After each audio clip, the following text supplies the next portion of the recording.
आसंता 25 तारिख बुधवार श्रीमंदिर रत्नभंडार अलंकार गणति मणति पूर्वर गुरुत्वपूर्ण बैठक अनुष्ठित हो जाइछि।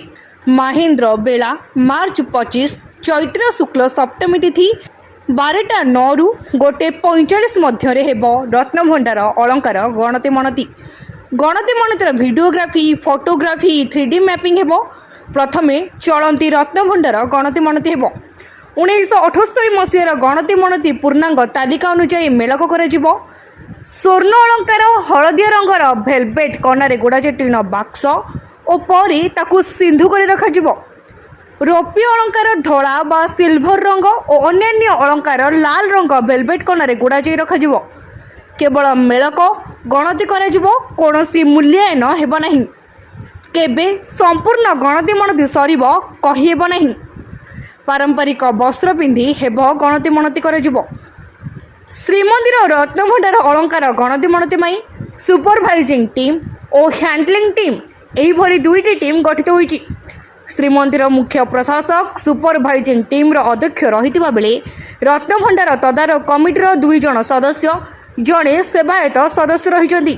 सेहीपरि हैंडलिंग टीम रे श्रीमंदिर परिचालना कमिटीर जड़े सदस्य पाटजोशी महापात्र, भंडार मेकअप, चढ़ौकरण, देउलकरण, श्रीमंदिर बणिया सेवक 2 जण, स्वर्णकार 2 जण, जेमोलिस्ट, रिजर्व बैंक ऑफ इंडिया रो जड़े अधिकारी प्रमुख सामिल रहिबे।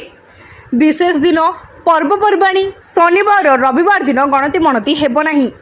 हाईकोर्ट गणति मणति शेष पई 3 मास समय देबा परी राज्य सरकार तरफ तत्परता प्रकाश पाई।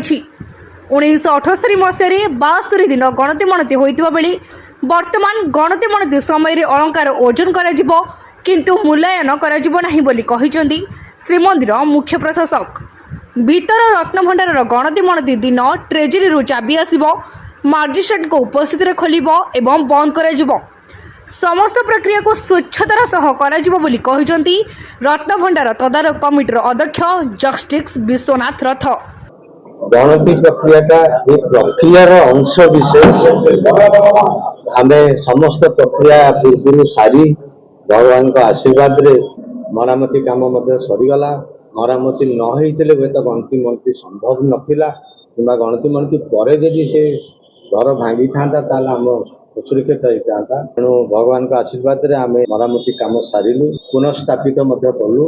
आज से सुदिन आसी आम भितर प्राय 2 मास है समस्ते परिश्रम करुँ मंदिर कर्तृपक्ष एवं आम हाई लेवल कमिटी समस्त उद्यम रे समस्त सेवक भाई मान उद्यम रे आम बर्तमान पूर्णांग स्थिति को जीवाई फाइनाल स्टेज आमर जोटा गणतिर आवश्यकता इन्वेंटरेशन सरकार उपलब्धि करते एवं प्रतिज्ञा करते आम ये समय करूँ से स्टेज रे आसी पहुँचीचे। बर्तमान तो मुख्य प्रशासक डॉक्टर पाढ़ी महाशय समस्त विवरणी रखिंट। मुझे गोटे कथा कहबी जे आम ये प्रक्रिया रे मुख्यतः यात्री कौन प्रकार असुविधा न हो से दिगटा को जगिचु एवं आमर नीति कर्म जमी कौन प्रकार अवहेला हम ना कहीं ये चलती प्रतिमा नीति कर्म सबुदिन जमी हवा कथा हम। जय श्री जगन्नाथ महाप्रभु। श्रीमंदिर रत्नभंडार गणति कार्यर एवं शुभारंभ होगा जाऊँगी। इतिमध्य राज्य सरकार तार मार्गदर्शिका बा स्टैंडर्ड ऑपरेटिंग प्रोसीजर को अनुमोदन करछंती।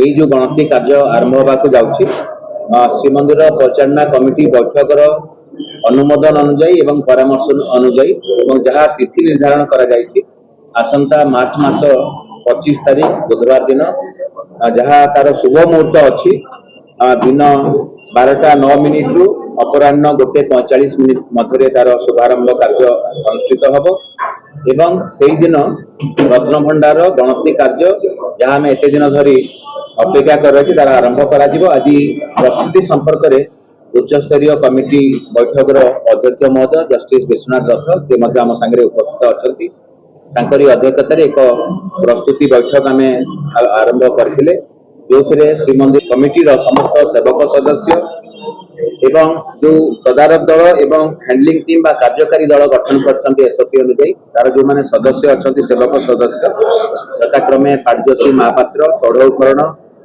देउलकरण एवं अन्य जो माने सेवक अछन्ती श्रीमंदिर बणिया एवं अन्य जो सेवक मैंने अच्छे समस्त उपस्थित आजिकार बैठक अनुष्ठित होता एवं यही बैठक में जहाँ मार्गदर्शिका अच्छी आम समस्त को अवगत करूँ समस्त परामर्श चाहूँ बेस गुरुदायित्व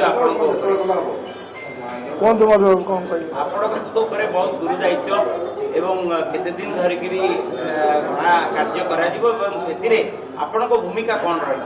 ଆମର ଭୂମିକା ରହିବ ଯେଉଁ ସବୁ ଜିନିଷ ସବୁ ଅଛି ଆମେ ତାଙ୍କ ପାଖରେ ଆଣିକି ଟେବୁଲ ଉପରେ ଥୋଇବୁ। ଧର ମାଳି ଅଛି 10ଟା ମାଳିରେ କେଉଁ କେଉଁ କଣ୍ଠି ଅଛି ସେଗୁଡ଼ାକ ତାଙ୍କ ପାଖରେ ଉପସ୍ଥାପନ କରିବୁ।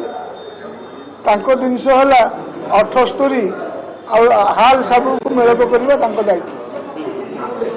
ସାବକ ଅନୁସାରେ ଏଇ ହାଲରେ ଜିନିଷ ଅଛି କି ନାହିଁ ଏଇଆ ଆମର। ବ୍ୟୁରୋ ରିପୋର୍ଟ तीर्थक्षेत्र लाइव।